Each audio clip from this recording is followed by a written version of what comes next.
και να προσπαθήσετε να μην εντροπιαστείτε εις όλα τα κινήματά σας.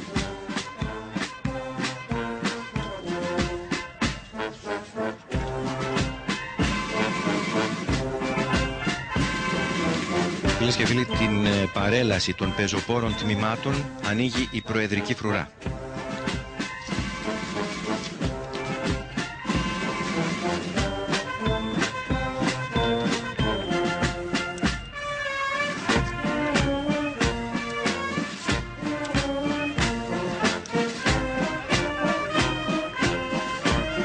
Προηγείται η σημαία και ακολουθεί ο λόγος Ευζώνων. Οι Εύζωνές μας, καθάριοι απόγονοι της γενιάς των Βαλκανικών πολέμων και του έπους του 40, άξιοι προστάτες και συνεχιστές της εθνικής παράδοσης, θεματοφύλακες του ελληνισμού, ατόφια κομμάτια αυτού κατέχουν τη μοναδική τιμή από όλο τον ελληνικό στρατό να παραμένουν όλο το 24ωρο άγρυπνοι φρουροί στο μνημείο του άγνωστου στρατιώτη. Ως απόδειξη της ευγνωμοσύνης του έθνους προς τους νεκρούς ήρωες και να θυμίζουν σε όλο τον κόσμο ότι η μεγαλοσύνη στα έθνη δεν μετριέται με το στρέμμα, με της καρδιάς το πείρωμα μετριέται και με αίμα.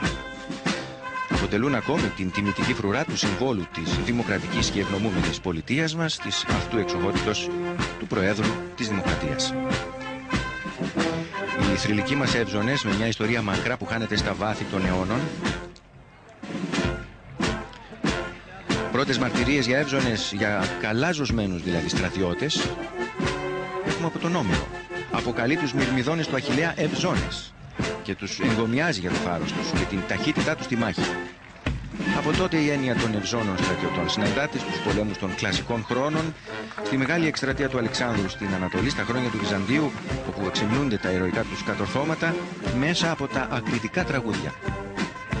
Εν συνεχεία, συναντάται στην Ελληνική Επανάσταση, στους δύο Βαλκανικούς πολέμους, στη Μικρά Ασία και τέλος τη μεγάλη εποπτεία της Βορείου Υπήρου το 40-41, όπου με τις ηρωικές πράξεις τους κατέστησαν σύμβολα ηρωισμού, θυσίας και νίκης.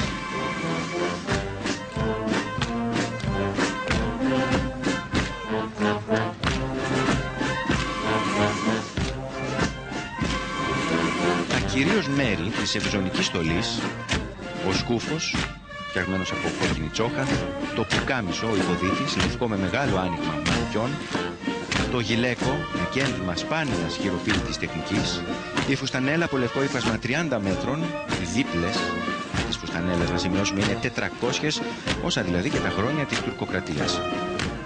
Η περισκελίδα, το μακρύ κόκκινο παντελόνι των αξιωματικών και οι μάλινες λευκές κάλτσες των Ερζώνων, η ζώνη με τις φυσικιοθήκες, οι επικνημίδες μαύρου χρώματος για τους Εύζωνες και μπλε για τους αξιωματικούς και φυσικά τα τσαρούχια, τα παραδοσιακά τσαρούχια. Εξ ολοκλήρου χειροποίητα από σκληρό κόκκινο δέρμα και σε όλα οπλισμένοι από 60 έως, ακούστε να δείτε, έως 120 καρφιά, ανάλογα το νούμερο. Τα τουσλούκια, τα σταβάλια και η σπάθα του 21 για τους αξιωματικούς και ο αναπόσπαστος, η εσωτερική ζώνη που κρατάει σταθερά τις κάλτσες στη θέση τους, τα κρόσια, μπλε και άσπρου χρώματος, κορδόνια, δηλαδή τα εθνικά χρώματα της σημαίας και τα παραδοσιακά, όπως είπαμε, τσαρούχια. Η Προεδρική Φρουρά, εκτός από την ευζωνική τήρη και την κρητική στολή με την χαρακτηριστική της βράκα και το ζωσμένο στη μέση μαχαίρι. Η κρητική στολή φοριέται τιμητικά από τους άνδρες σε ορισμένες επίσημες θυμοτυπικές εκδηλώσεις.